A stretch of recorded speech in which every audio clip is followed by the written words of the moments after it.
Hi, I'm Anthony Mangano. Now, what do the New York Yankees, Houdini, Hawaii Five-0, and St. Benedict have in common? Well, guess what? We're going to find out today on City of Churches. Come on.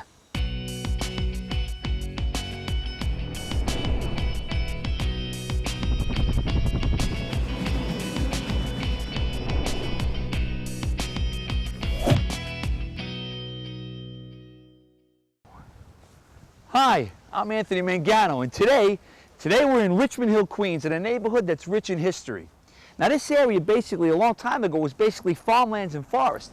In fact, the 543 acres of nearby Forest Park, it kind of gives us an idea of what this place looked like 150 years ago. Now, in the mid-1800s, it was decided to establish a carefully planned residential community here, and most importantly, a railroad station that linked this somewhat isolated area with civilization. Now, by 1885, this was a thriving and still growing community on land purchased from the Lefferts family. A well-known street here in Queens is Lefferts Boulevard, named for them. Now, there were a lot of celebrities that grew up here and lived here. And the list, well, it looks like a who's who of 20th century notable stars. Now, we're not going to have time to show you them all, but here's just a few. Radio pioneer Alfred H. Grebb. Well, in the 1920s, he established one of the very first commercial radio stations called WAHG, which were his initials. It became so successful, he sold it in 1929.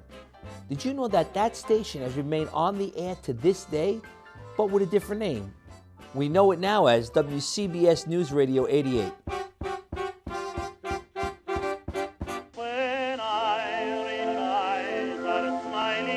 Songwriter Ernest Ball, well, he composed When Irish Eyes Are Smiling, right here in Richmond Hill. That's amazing. New York Yankees Hall of Famer shortstop, holy cow, Phil Rizzuto. He attended Richmond Hill High School. Actor Jack Lord, star of the original Hawaii Five-0. Well, he grew up right here and attended St. Benedict Joseph Labre School, as did Pulitzer Prize winning author Jimmy Breslin. I get no respect. Comedian Rodney Dangerfield actually got some respect when he lived in this neighborhood as a kid. The famous Marx Brothers. The comedy team lived in this house on 134th Street in the 1920s while they were appearing on the Broadway stage.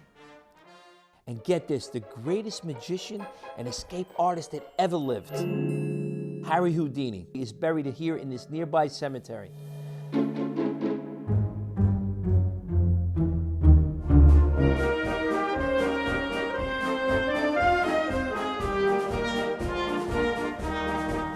Well, now it's time to visit this very unique church, St. Benedict Joseph Labre, and find out something very unusual about this saint.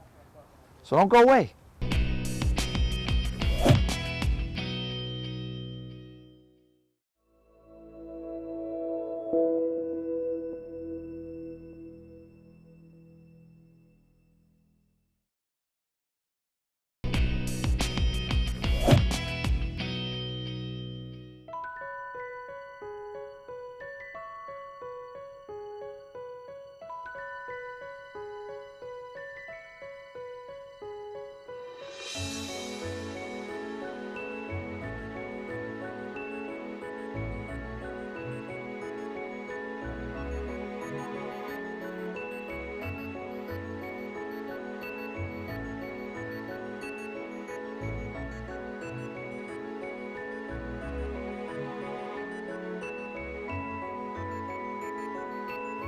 Hi, and welcome back to City of Churches. Today we're here at St. Benedict Joseph Labre Church here in Richmond Hill, Queens, and I'm here with Father Phillip Pizzo. Hi, Father. Nice to meet you. Nice to meet you. Thank you for being on our show. Can you tell me and the viewers about St. Benedict's and what is the history here and why it was named after him? Well, the parish was founded in 1892 by Bishop MacDonald, the second Bishop of Brooklyn. When he was a seminarian in Rome, St. Benedict Joseph Labre was canonized, and he developed a devotion to him. And I believe that this was the first parish he founded as Bishop of Brooklyn. So he named it Benedict Joseph Labre. And from that year, 1892, until 1998, we were the only parish worldwide with this name. But then a parish was founded by St. John Paul II in Rome, and another parish was founded in Montreal with this name. So there are 3 parishes worldwide with our You name. guys were the first. We were the first, yes. So it was founded in 1892. 92. Is this the original church building? This is the second. Originally, we had a wooden church, and I don't know why it was replaced, but it was replaced with this church at the turn of the 20th century. You probably have pictures of what it looked like before. I do.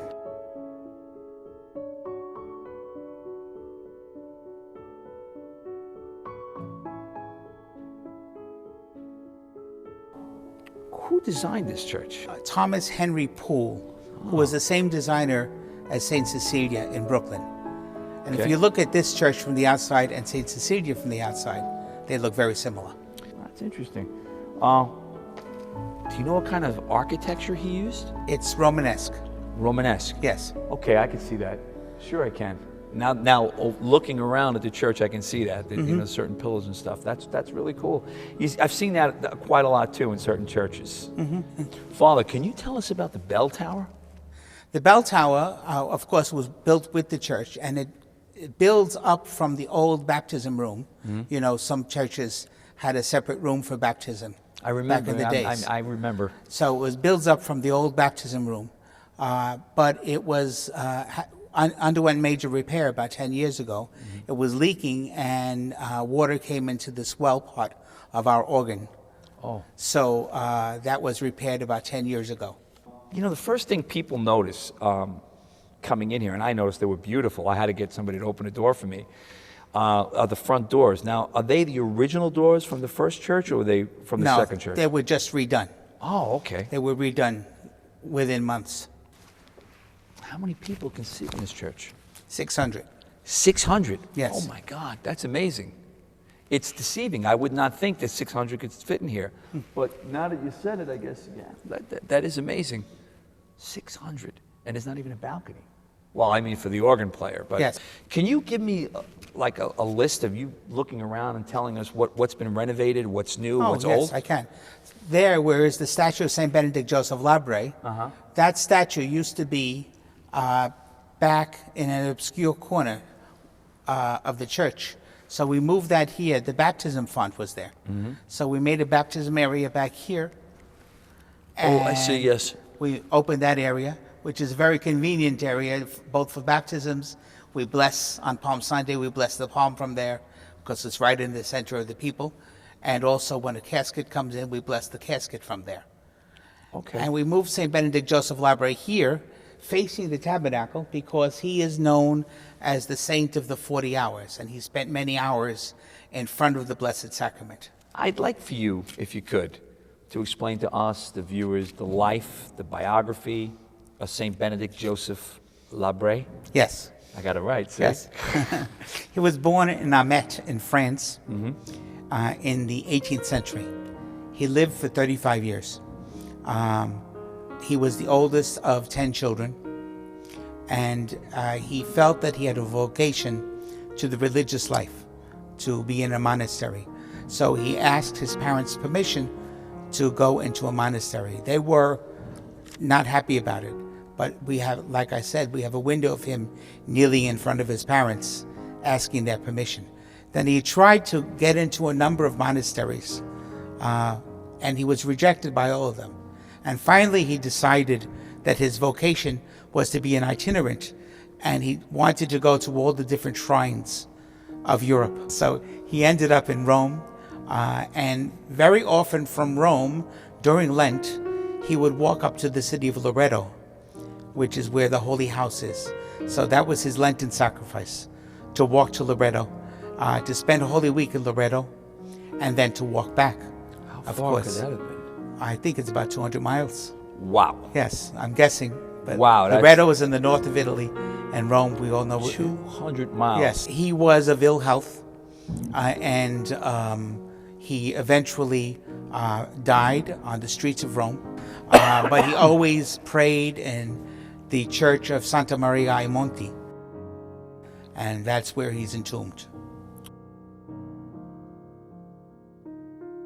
Father, we're standing here in front of this beautiful statue of Saint Benedict Joseph Labre. Can you explain to me and our viewers the history of this? This statue was brought here by Monsignor Henry Holt, who again was the pastor during the 1940s. You can see that it's a statue of Saint Benedict Joseph Labre, his traveling hat and his traveling bag, because he was an itinerant. He would go from shrine to shrine. And who is he the saint of? He's the patron saint of the homeless, because he was homeless, and of those with mental and emotional difficulties. Oh, wow. Father Benedict Groeschel, who his name was actually Benedict Joseph Labre Groeschel, told me once that he felt that Benedict Joseph might have been mentally ill. Oh, wow.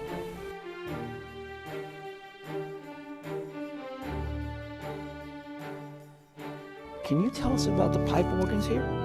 The pipe is Austin. It was one of 3 Austin organs in the diocese. It wasn't meant to be the largest, but turns out to be the largest Austin. It was put in the 1960s. We had a fire behind the altar here, and to let out the smoke, the firemen broke out the windows, which you'll see later on. You'll see that the windows are different in the back of the church. They look more modern.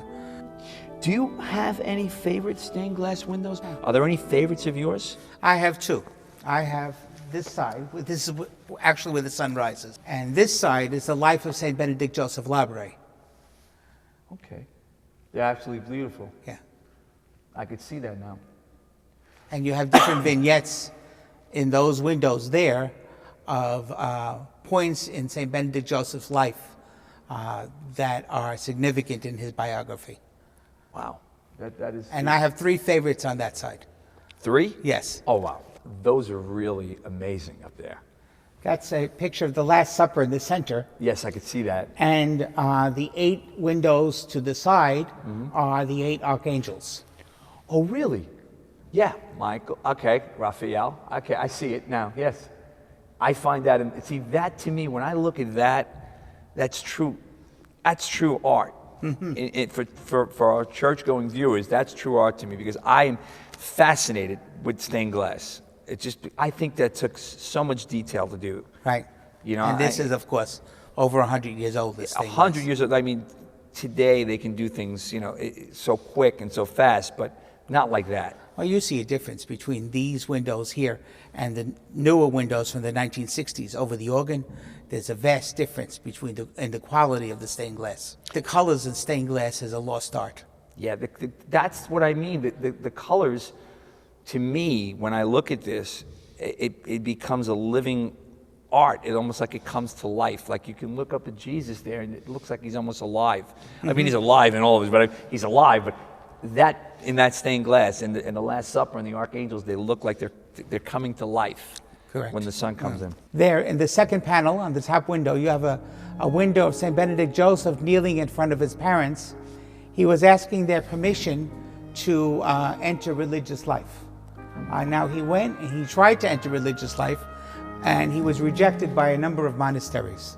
So he decided to become an itinerant. Then he went around to many different places. He lived with his uncle for a while, who was a priest, and he assisted during the plague in Europe. He assisted his uncle's parishioners during the plague. And then, of course, we have the best one is in the 4th panel. We have St. Benedict Joseph kneeling in front of the Blessed Sacrament. And he was known as the Saint of the 40 Hours. Oh, okay. So it's a picture of him kneeling in front of the Blessed Sacrament. I see that. And the 4th panel, the second one down. Yeah, right there, I got it. And then on one panel, he is kneeling on church steps. He died in Rome when he was 35 years old. Young man. At the church of Santa Maria ai Monti. He died in that neighborhood, and he was buried in that church. So if you go into that parish church, you walk all the way to the altar, you have the tomb of St. Benedict Joseph on the left. Which saints are represented in these statues that are here? I mean, besides... The saints of many different nationalities are around the church. And I think the purpose was to make this not any one particular national parish, but to make it a parish for everyone. But the interesting thing is that the lower windows here are all the virtues. And the point was that the virtues lead to sainthood. Oh, really? So you have the smaller windows here, and each window has the name of a virtue in it. And if you look above, you see the saints of all the different nationalities. Who would you say are the popular saints for the parishioners here? Well, we're in a Hispanic parish right now. Okay. So, of course, we have Our Lady of Guadalupe. Her picture hangs over there. Okay. We have many, many Mexicans. We have San Juan Diego, who's there. And the Hispanics have a devotion to the Divine Mercy. So we have the picture of Divine Mercy over here. The Divine Mercy is near St. Joseph, and Our Lady of Guadalupe is near the statue of Mary. The statues of St. Joseph and Our Lady were donated by the Holds family. Monsignor Henry Holds was the pastor in the 1940s.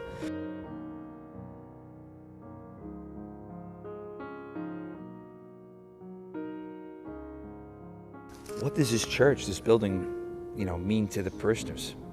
Oh, it means everything to them. It's their home. They come here and they know that no matter what they own or no matter what they don't own, this is their place. And they come here to pray. Like I said, we're majority Hispanic right now, and our Spanish Mass is usually a full Mass. Oh, wow. All right, and we have 2 English Masses on Sunday, and those are not as full. However, these are people who lived here a long time ago, and they still live here. This was a German-Irish parish, and those people still come to this parish. We have new people from the islands, English-speaking people, who also go to those Masses. Wow. So it means a lot to them. Yes. It's amazing. I found that tree fascinating that we're going to have to show later. Okay. Can you tell me what that represents? Because I find it utterly fascinating. That's from our religious education program. And we had bare branches, and through Lent, the children have been putting up their intentions and their sacrifices. Oh, wow. So we're calling it a resurrection tree. I think we didn't invent it. It was in some book. Is there anything else you'd like to tell us about that you find the most fascinating here? That, this is your church? We have all the Stations of the Cross on mosaics, Oh, wow. and they're all tile. I could see that now Yes. that you just said that. I'm looking right at them. Oh, wow. That's amazing. A mosaic. It's just, like I said, it's amazing how there's so much art and detail that goes into all of this in a church, between the stained glass, between the statues, between everything. And it's amazing. People don't realize the detail that has gone into this to make it stand out in representation of our Lord and everything. When we come back, Father Pizzo is going to show us something very unique about this parish. Am I right? Yes. So do me a favor. Don't go away. We'll be right back.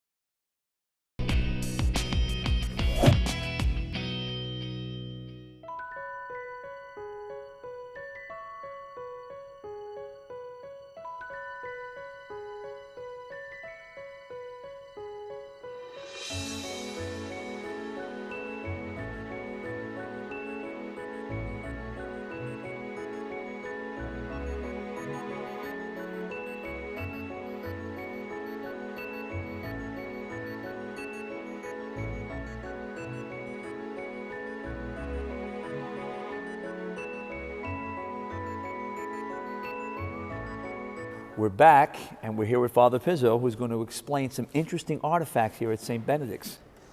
This monstrance is known as the Peace Monstrance. It was constructed by Monsignor Henry Hold at the end of World War II. And he asked the people to donate jewelry in thanksgiving for the men who came home from World War II and in memory of the men who were killed in World War II. So all this metal was made of the jewelry of the people at that time. We have a statue of St. Benedict Joseph Labre, and he is holding the Eucharist, which of course would be in the center over here.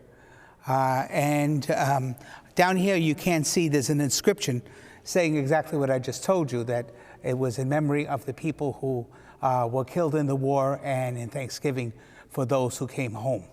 Wow, that to me right there, the sacrifice that everybody gave. I mean, we're talking a time where money wasn't very fluent, and they donated their jewelry to make this. That is amazing, because I'm looking at it and I'm amazed at what I see.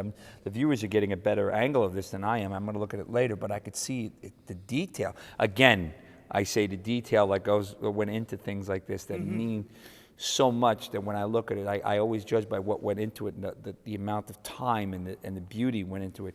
The symbol of that is amazing, for what our men and women did in World War II. Yes. God rest their souls, because we're here right now because of them.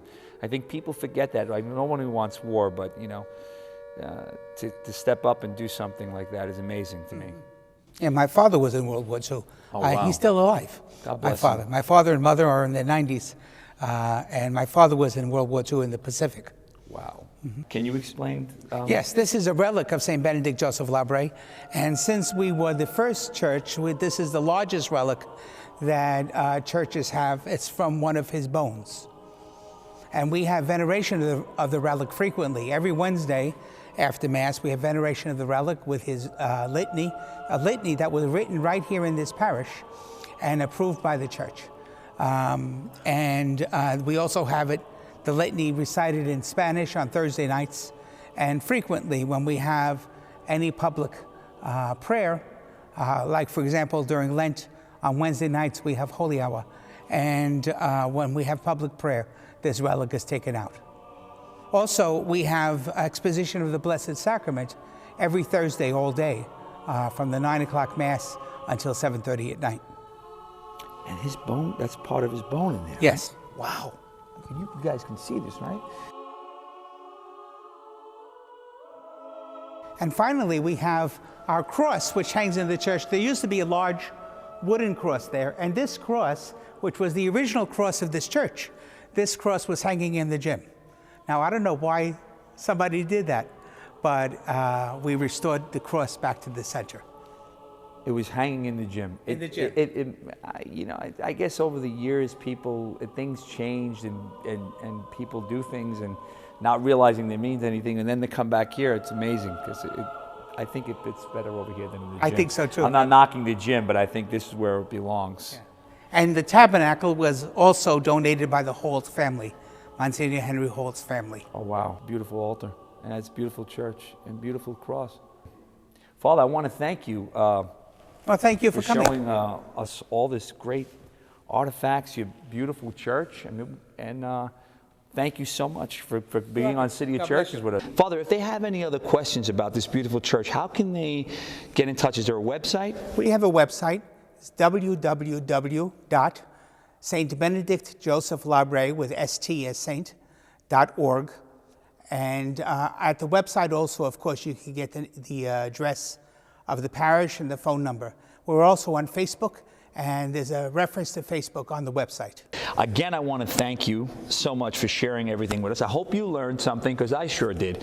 Now, if you do have any more questions about St. Benedict Joseph Labre Church in Richmond Hill, Queens, you can go to that website.